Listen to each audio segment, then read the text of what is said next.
sex to try to distract me from the fact you don't deserve to be where you at. Ever since I got my first car, I would just take road trips. Now, gas is costly, and I was busy with college on the weekdays, so I didn't drive that often. But I was obsessed with road trips. On the weekends, for example, when I had nothing planned, if I'd saved up enough money, I'd say, fuck it. Just hop in the car and just drive. Didn't really care where I'd go. I had no plans. Just going to drive for a while and see where I ended up.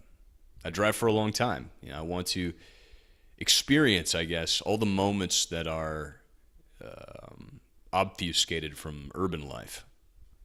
I wanted to isolate myself from humanity and live in the world itself for a while, just by myself. Stop by a random scene in nature, whether it be the dewy trees of the Northwest or the windswept canyons of the Southwest. I wanted to get to know the country I grew up in. My favorite location to drive through, I found, was the Southwest, and specifically this small city in Arizona called Sedona, where my spirit had always felt the most alive and new. And almost always I took these road trips alone because, they'd give me time away from the academic hustle and bustle of college, the bar scene, the various women I was trying to con into bed with me. I wanted to be alone with my thoughts and think about where I was going with my life. It was very important to me, even from a young age, to have a plan, a long-term plan. So where am I going? What am I doing with all of this? Because I was a bit of a jokester, actually, growing up when I was younger, maybe in elementary school. But I started joking less as I got older. I found if you joke about everything, you take nothing seriously, nothing has meaning. Problem was I didn't really have anything that I believed in at that time. So I had to search for it. I figured searching for it in the library was never going to work. So, I took these road trips, capture in my memory all the quiet scenic moments that would be mine alone forever. You'd have the orange sunrise dawn over this innocuous field of wheat in the Midwest, or the air is dry and cool. You're capturing it with all your senses. These became my secrets in a way. They became these beautiful, quiet moments that only I would have. I never feel more at home than when I'm moving 100 miles an hour down the road. Listening to country music, watching the scenes whiz by. I developed a sixth sense for cops, too. It's like you're timing road lights. My dad taught me that. He always timed road lights. I began doing it, too. But timing cops is pretty much like timing road lights. You slow down like clockwork within each cop window, so to speak, of time, where it's been too long since you saw the last policeman. And, they're always lying in wait on the side of the road like predators. You just you feel really good when you've been driving 100 miles an hour for like 40 minutes. You slow down to 60, and then the cop reveals himself, and you're like, yeah. As is the penchant of the mind, I ruminated on what exactly it was about road trips that I loved. Why did I like them so much? And what knowledge could my love of road trips tell me about psychology? I realized each road trip was, in many ways, this unfolding story of changing itself, like change itself. The subjective beauty and meaning that could be found in change. And it was also, I think, very important. Something that built up my individuality. The beauty and the worth of the changing scenery, going into a cantina in the Southwest on the border, on a lazy Saturday evening, hundreds or thousands of miles away from where I'm going to school or where I'm working later on. Striking up a conversation with a 45-year-old man who's been in that town his whole life. Listening to their stories. These stories, the stories that I gained over these trips, they were the stories of my life. And no one else would ever have access to them. And that is what was important. I could tell somebody about these road trips, but they would never see them through my eyes. They'd never live them. And this is part of differentiation and individuation, pushing away everybody else, pushing away the world, and living in that solitude, living in that quiet. I gained firsthand knowledge and wisdom from these travels. Now, why is this important? Well, as I got older, I put a lot of stuff together about that. I theorized the burgeoning individualism, this increasing sense of self-reliance and self-worth wasn't dissimilar to the forging of a tribe in a way, except that I was its only member. I had only taken one road trip with one woman before, just her and I. And I'll tell you this, if you already have a crush on a girl and you go on a road trip with her, man, there ain't no one-itis in the world like the one-itis that develops after a long road trip alone with a woman that you love. That shit will really get to you. I selected a woman the second time around that I thought was physically attractive. She and I were friends at college, but we were sort of distal friends, acquaintances. I had no feelings for her whatsoever. I used to date one of her friends, and she was curious, and her friend told me that she was interested. So I figured, let me take a road trip with her as a science experiment and see if a romance would develop as a byproduct. Now, is this a little bit cold and, I guess, overly scientific? I don't know, man. So I took her on the road trip. I wanted to see if romance would develop as a byproduct of the road trip. I theorized that it would, even though, one, from what I could tell, she was not a very cerebral person. That is to say, I usually had feelings for women that would, more academic, I guess. Like they wanted to talk about the heady philosophical topics of life, not the, like the more mundane stuff from what my opinion was. And two, she really wasn't my type in most ways, from what I could tell. And three, she was blonde, and my mother is blonde, and so I'd never been into blondes much. And we drove, and I discovered more things about her that I liked. Yeah, she had a bit of a concealed wild side, a trickster, a daredevil as well. And she was a kleptomaniac, which means that she had this impulse to steal shit. She tried stealing a lot of shit from me. I bet she succeeded. Something I never would have expected. Twice I caught her stealing from gas station stores.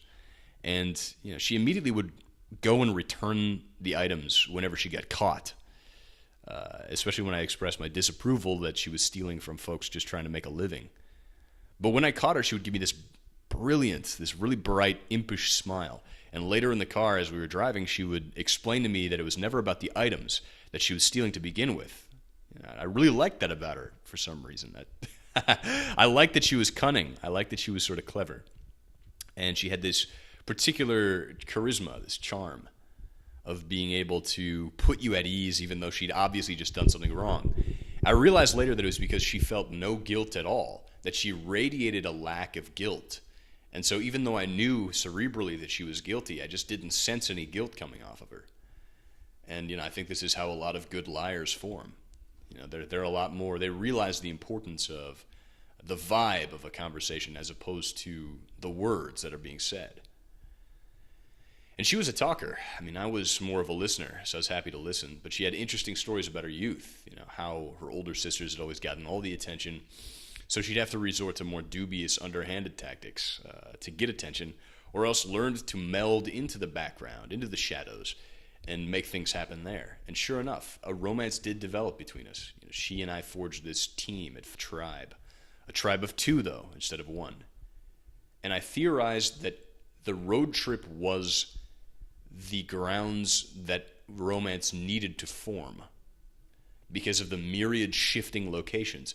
She and I were the only fixture to one another amidst the changing scenery. We went all over the country. It was a whole week during one summer. What I learned, though, is that there's a very, very strong tribal side of every human psyche, or at least there was for mine. And I think that it's this all-in tribalism that drives us to want to pair bond. It's what I wanted. It's what I wanted for a long time. I never believed in soulmates as a concept, but I wanted a woman that was good enough that we worked together, that we could have some sort of functional team. It was only after I began to realize, ruminate ex post facto on that trip to realize that it was my hormones. It was my my attraction to her that really, I don't know, it sort of made me like a lot of things about her that, objectively really weren't that great. Like, she's a compulsive liar. She was a compulsive kleptomaniac. All this stuff. But it was her humanity that I really was interested by.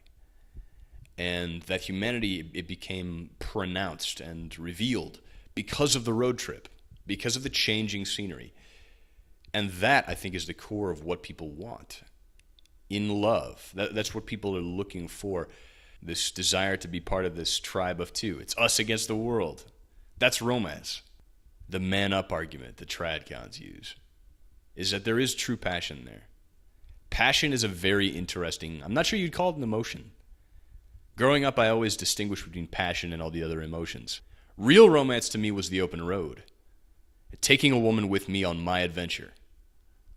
And we would be trailblazers together, relying upon one another. That's what I wanted, that tribal feeling. And that was passion to me. And the interesting thing about passion from men is that it overrides pretty much everything else. If you allow yourself to, I guess, become inundated by your own passion,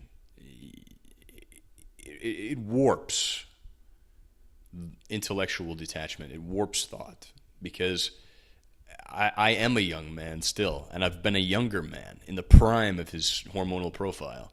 And I can tell you, man, in those moments, I feel like I can do anything. I feel like I can do anything. I tell myself, you know what? Yeah, I've seen the statistics. But if I love this woman, I'd move mountains for her. You know, I would do anything. Fight to protect her. Give her everything she wants. There's this power to that passion. And it's euphoric. It's euphoric to override logic, to override reasonable, like rational view of the situation. And that's why I've never been really hateful, I guess, of the tradcon narrative. This whole, you know, if you're a real man, you'll be enough. You know, a real man risks it. A real man, you know, man up. You're just afraid of commitment. You know, you're just afraid of committing to a woman. Yeah, it's scary, but just be courageous. It preys upon a very fundamental aspect of male nature. We can be carried away by courage, passion, anger as well. The desire to conquer, the desire to defeat the odds, to be the exception. Right? Every man has within him a hero. And if we've been told a hero's journey involves fighting for love over and over again our entire lives, of course, what are we going to believe? For so long, I wanted to create the perfect love through these road trips with somebody. But it was only the road trips alone that I really found value in the end. Now that I reflect on all the road trips I took with women, you know, yeah, it would make them have feelings for me, and I would get feelings for them. But it was a waste. In the end, I would look back on them and see that they were all just a waste. The only road trips of true worth were road trips I took alone. That's something that I can just tell you. If you don't experience it for yourself, even if you experience it, maybe you'll experience something else. I can only relate my experience in this regard. But time and perspective. There's a reason the elders are always trying so hard to impart wisdom to the younger men. It's because the younger men are the ones most, susceptible to this narrative, the tradcon narrative of, if you're a true man, control the outcome. I think man has a natural penchant to be responsible and accountable, whether that's because of the school of hard knocks that raised him or biology or both. It is what it is. It takes a lot for a man to decide to go his own way. But in a legal system, in a sociocultural system with legal precedents, wherein all the legal power is vested in the woman in a relationship, in a marriage, the man is at the woman's mercy and she has the power. The power is afforded to her by the state. It creates an unhealthy imbalance in that relationship. And at that point, he can't express his natural desire to give guidance to that relationship. It's all fucked. It should be pretty obvious, I think, actually.